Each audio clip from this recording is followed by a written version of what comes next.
Magandang hapon sa lahat. Ito po si Herbert Curia, author, promoter ng The Critics Promotion. Ang ating konstruktibong kritisismo, opinyon, komentaryo at konsultasyon sa linggong ito, kakibat ang ating pananalig sa ating banal na Panginoon Diyos, banal na Panginoon Jesucristo, ang iba ng kaliwan ng kalibangan na Santa Maria, ay hinggil sa issue ng Austerplatte kay PBBM ay isang hearsay lamang according to DILG Chief Abalos. And we voice support on PBBM administration strong unity in government from enforcement. Ito tinungayan topic na issue ngayon na yung Austerplatte kay Pangulong Marcos sa according to Abalos ay Secretary Abalos ng DILG ay hearsay lang yon, yung lumalaga na pinahayag ni former Senator Trillanes. Sabi niya yon ay chismis lang. So tayo ay yon ang ating stand dito. We voice support, strong support ng pamahalaan sa ating administrasyon. So ang pahayag ni former Senator Trillanes na may destabilization plot BM mula sa hanay ng PNP, ranking official ay pawang chismis lamang, sabi ni DILG Secretary Abalos at Chief PNP Marvin Soya. So according to them, yun nga, yung sinasabi ni Senator Trillanes ay pawang chismis.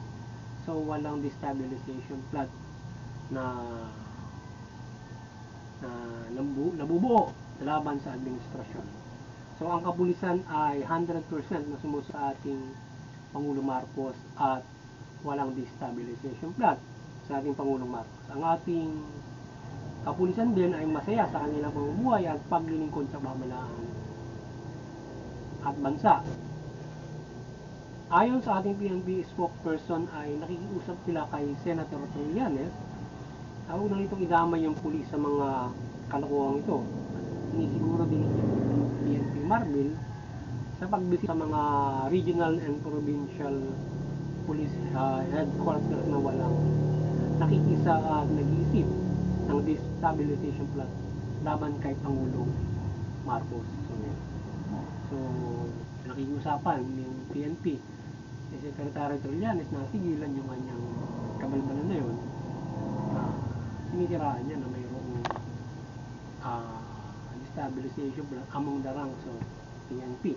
Huwag na lang daw nilang guluhin yung PNP.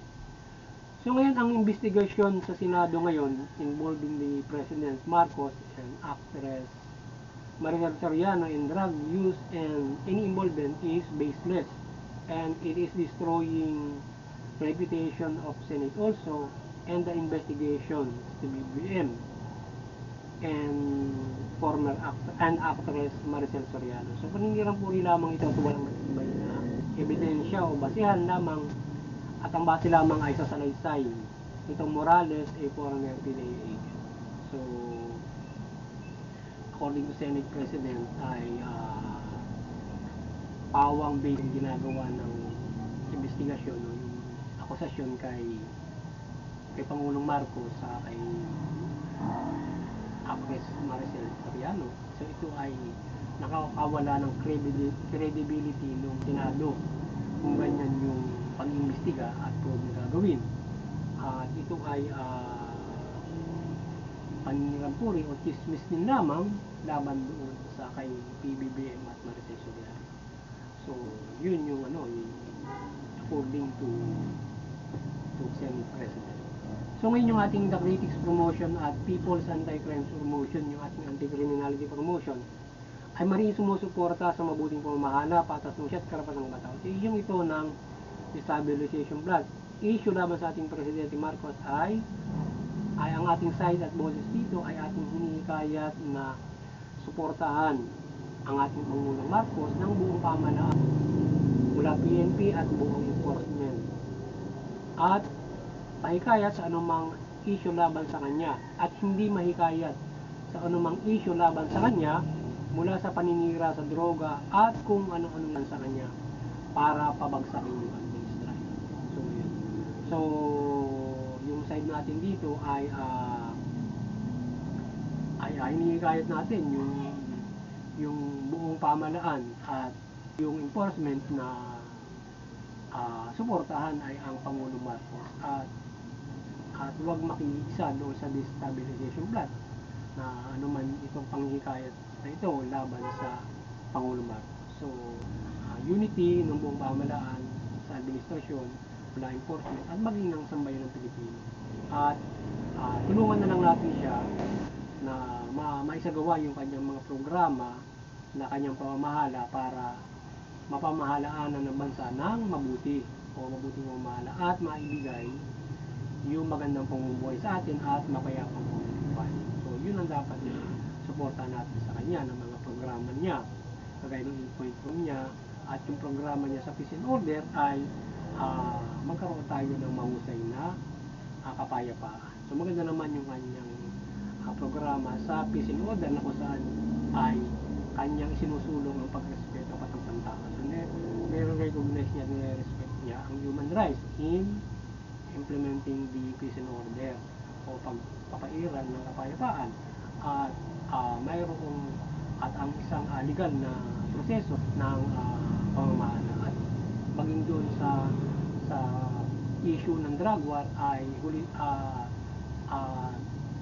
kanyang nire-respeto yung karapatan at hindi binago niya yung medyo masyadong madugo o marahas na pagsupil, kundi kanyang sinupil ito with rice at medyo magaan, piniti na madala sa mga suspect at syempre lalaanin sa hindi abusong hakbangin kundi sa right process o legal process at with human rights. So maganda yung kanyang peace and order na pamamalakad para umiiral yung kapayapaan sa bansa at matigil at mapula o mapigil ang anumang kriminalidad at ayun ligtasan ng krimen.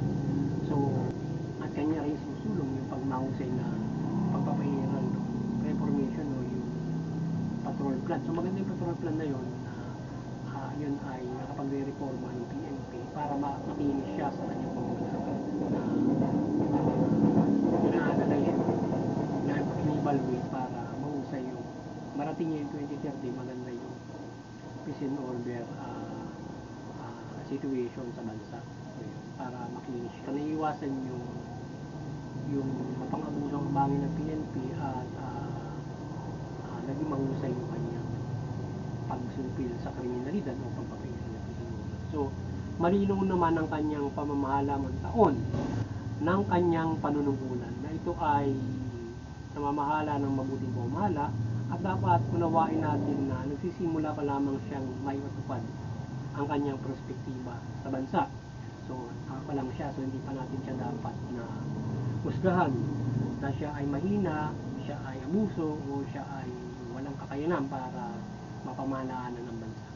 So, in the 2 years ay siyempre unti-unti niya pa lamang yung kanyang tungkulin. So, within hanggang 4 na taon, makikita mo kung mayroon ng kung napangyayari na yung kanyang programa. So, ang karapatang pantao ay kanyang tinutugon sa mga programa niya para sa ating bansa at mamuhay ang mga tao ng patas at ayon dito. So, yun. So, yung karapatang pantao, pinipilit din niya na maipatupad para makapabuhay ng ating bansa. Siyempre, mabigyan niya ng trabaho, pumapundan yung ating ekonomiya, etc. So, yung ating lipunang Pilipino, instead na mahikayat sila doon sa mga ganong klase ng mga house surplus, pag-usahin nila yung kanilang peace and order, suportahan nila yung pamamalakad ng Pangulong Marcos sa peace and order at sila ay maghain Pangulong Marcos ng mga hakbangin na nais nila para ito ay suportahan ng ating Pangulong Marcos yung mga higher ranks ng ating PNP na kung paano makapamamahala ng maganda para at nasa likod nila ang ating Pangulong Marcos at suportahan vice versa, suportahan nila yung gusto ng Pangulong Marcos na pamamalakad kagaya ng drug war. So hindi na na makagaya nung nakaraan, masyadong severe, bukas-bukasan at irespeto yung karapatan para makaiwas dun sa abusong hakbangin at na nalalagay sa alanganin ng administrasyon doon sa nagiging ng PNP. So, mahusay naman ang kanyang pamamahala sa mga kawani ng pamahalaan kung kaya walang dahilan para pag-isipan siya ng destabilization. So, maganda naman yung kanyang papatakbo sa pamahalaan kung paano i-manage yung mga empleyado ng pamahalaan mula enforcement, di ba? So, yung kanyang maganda yung binibigay niya, pinagpapatuloy niya yung mga naunang mga magandang programa sa BNP kagaya ng iba't ibang mga benepisyo at dapat na ibigay at patuloy na pagpapairal ng life nila sa BNP at hindi bago-baguhin dahil sahod nila saan na nanatili na napupunduhan nila yun, mga benepisyo yan, etc. Kasi halimbawa yung pangyayari na yung halimbawa yung sahod ng pulis ganun kalaki, so napapanatili dito ngayon sa administrasyon na mapunduhan yun, hindi binabawasan, diba? Hindi drawing lang yung sweldo mo, hindi mo natatanggap. Halimbawa, pa-drawing lang pero deferred yung bayad, yung gano'n. Nare-realize naman, diba? So kaya maganda na naibibigay naman at hindi lang sa enforcement, kundi sa lahat. At pinag-aaralan pa ngayon at syempre sahod at pribado at public kung paano ito aangkop dun sa ating ekonomiya ngayon na inflation, kaya mataas yung mga presyo, di ba?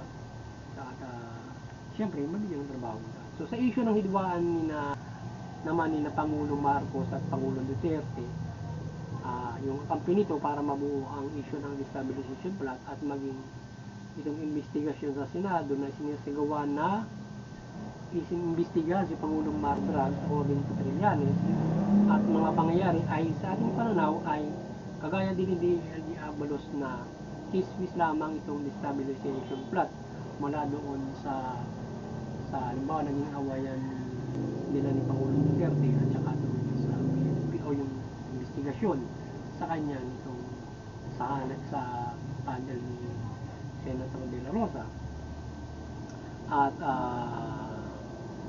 kung pagbabatayan ay itong investigasyon sa Senado ngayon para siraan si Pangulong Marcos ay pawang hindi ito makahikayat ng destabilization plot sa ating palagay. So yung ating palagay kung yung halimbawa yung nangyayari ngayon parang nagbabangayan sila ng Pangulong Duterte tapos mayroon pang investigasyon sila, so tingin natin hindi naman ito makakahikayat para ma-destabilize yung kanyang gobyerno. Bagkus ay ipawang mga lamang, mga issue lang sa kanila na wala na mga siguro hindi ito magmamaterialize dahil sa si Pangulong Marcos at saka si Pangulong Duterte magsanggan dikit naman talaga sila. So mayroon pa tingin natin na gumugulo lamang sa kanila para magbangayin yung dalawa, magkagalit at paglaban sila. Yung isa financial, yung isa para kasiyahan naman yung ICC para masupil siya o masubilin siya, diba? Sa mga ganun mga bagay, diba? So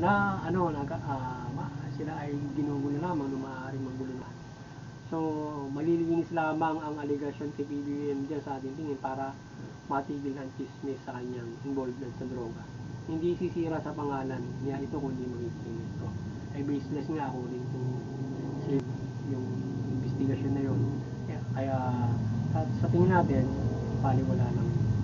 So sa isang banda hindi na dapat pang magkaroon ng probe sa Senado dahil hindi ito nakabubuti sa ating ekonomiya at politika may epekto na maaaring idulot ito. So kung sa ating Pangulong Marcos maaaring ito ay baliwala, ito sa ibang bagay, sana hindi naman, halimbawa sa ekonomiya na kung may mga ganong klase ng mga issue, halimbawa baka lalo mamagmatigas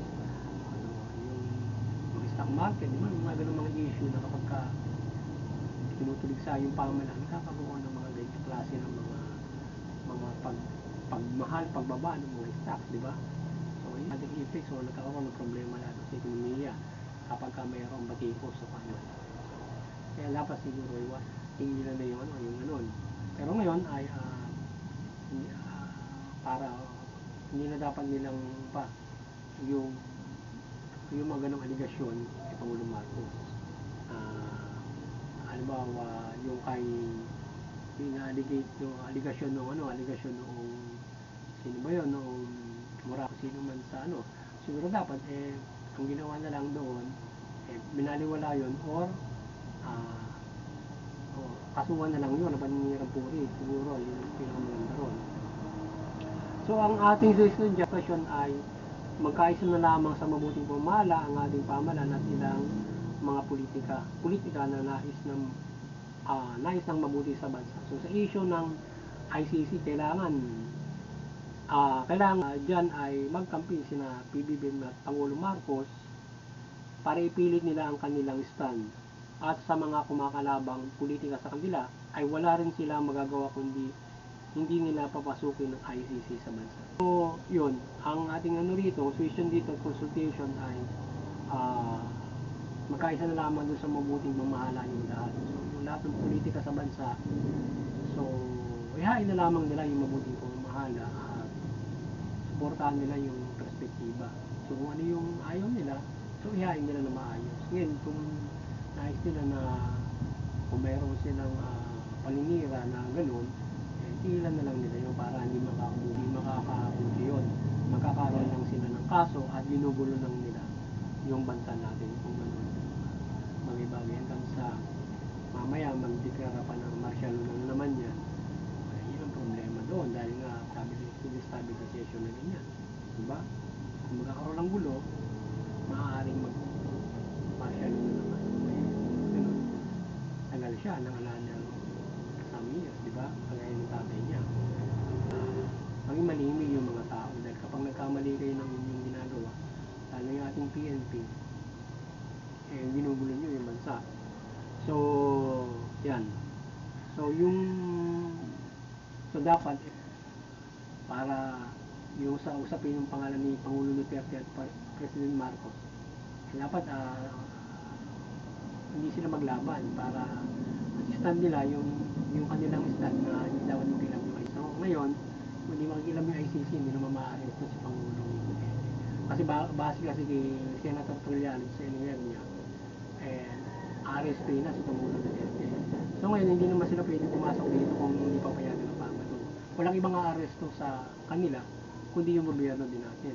But if the government, halimbawa, inuutos ng ating DOJ, ng ating Pangulo na hindi po pwedeng gumalaw ang PNP o sino mas authority para arrestin sila in behalf of ICC, hindi po pwedeng na ganun kasi gobyerno.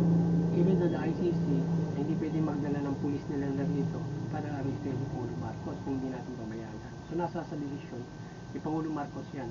So kung magkasangan pa rin sila ni PBBM, so walang problema. So kasi kung magugulo nila yon, magagalitin nila si